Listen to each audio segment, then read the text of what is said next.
اس گھر میں یا تو میں رہوں گی یا پھر یہ کتاب۔ ایک عیسائی لڑکی اور ایک مسلمان لڑکے کا واقعہ۔ امریکہ میں ایک نوجوان تھا، کلمہ گو مسلمان تھا، لیکن جس دفتر میں کام کرتا تھا اس دفتر میں کام کرنے والی ایک امریکن لڑکی سے اس کا تعلق ہو گیا۔ اس کا یہ محبت کا تعلق اتنا بڑا کہ اس نے محسوس کیا کہ اب میں اس کے بغیر نہیں رہ سکتا۔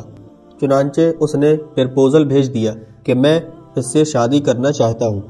لڑکی کے والدین نے کہا، ہماری یہ شرط ہے کہ ہم عیسائی ہیں، اس لیے آپ کو اپنا دین چھوڑ کر عیسائی ہونا پڑے گا، والدین سے قطع تعلق کرنا پڑے گا، آپ اپنے ملک واپس نہیں جایا کریں گے، جس کمیٹی میں آپ رہتے ہیں اس کمیٹی کے لوگوں سے آپ بالکل نہیں ملا کریں گے۔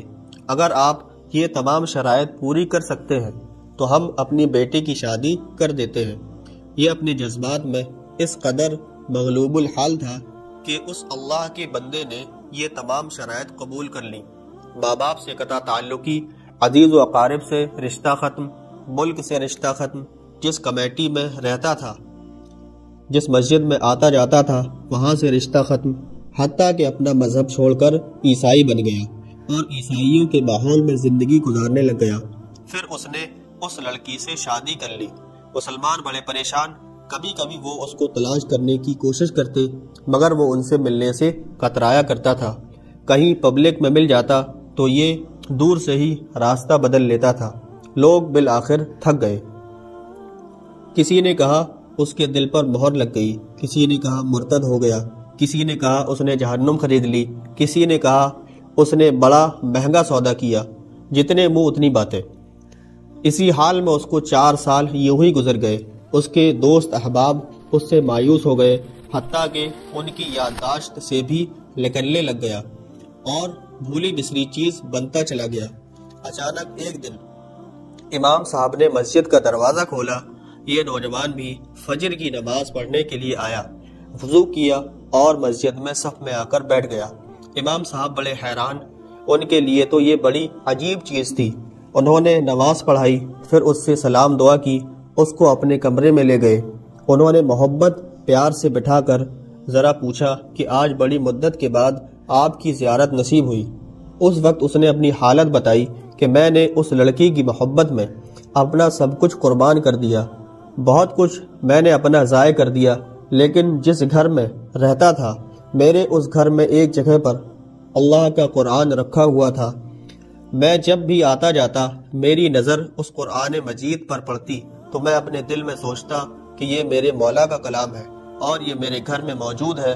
میں اپنے نفس کو ملامت کرتا کہ تو ظاہر میں جو بنا پھرتا ہے پھر بھی تیرے دل میں اللہ کا ایمان موجود ہے۔ اعمال میرے برے تھے لیکن دل مجھے کہا کرتا تھا میں نے جس کا کلمہ پڑھا میں اس سے محبت کرتا ضرور ہوں، اس لیے اس کی نشانی میں نے رکھ رکھی ہے۔ اسی طرح کئی سال گزر گئے۔ ایک دن میں آیا اور حسب معمول میں نے گزرتے ہوئے اس پر نظر ڈالی تو وہ مجھے کتاب نظر نہ آئی۔ میں نے وائف سے پوچھا کہ ایک کتاب یہاں پڑی تھی وہ کدھر ہے؟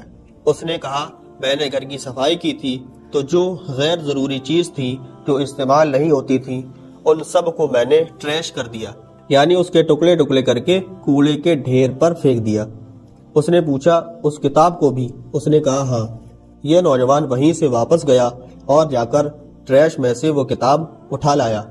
جب لڑکی نے دیکھا کہ یہ بڑی شدید جذبات کا اظہار کر رہا ہے اس کتاب کے بارے میں تو وہ بھی محسوس کرنے لگی کہ آخر کیا وجہ ہے۔ اس نے کہا کہ بس میں اس کتاب کو گھر میں رکھنا چاہتا ہوں۔ جب اس لڑکی نے کتاب کو دیکھا کہ عربی میں ہے تو اس نے سوچا کہ اس کا اس سے کوئی نہ کوئی تعلق ہے۔ وہ کہنے لگی کہ دیکھو یا تو اس گھر میں یہ کتاب رہے گی یا پھر میں رہوں گی، تو میں آج یہ فیصلہ کرنا ہے۔ جب اس لڑکی نے کہا تو میں نے اپنے دل سے پوچھا کہ تو نے نفس کی خواہشات کی تکمیل کے لیے وہ کچھ کر لیا جو تجھے نہیں کرنا چاہیے تھا۔ آج تیرا رشتہ پروردگار سے ہمیشہ کے لیے ٹوٹ جائے گا۔ اب تو فیصلہ کر لے کہ تو اس لڑکی کو چاہتا ہے یا پھر اپنے پروردگار کو چاہتا ہے۔ جب میں نے اپنے دل میں سوچا تو دل نے آواز دی کہ نہیں، میں اپنے مولا سے کبھی نہیں کٹنا چاہتا۔ میں نے اس لڑکی کو طلاق دے دی۔ اس کے بعد میں نے دوبارہ کلمہ پڑھا اور ہمیشہ کے لیے پکا مسلمان بن گیا۔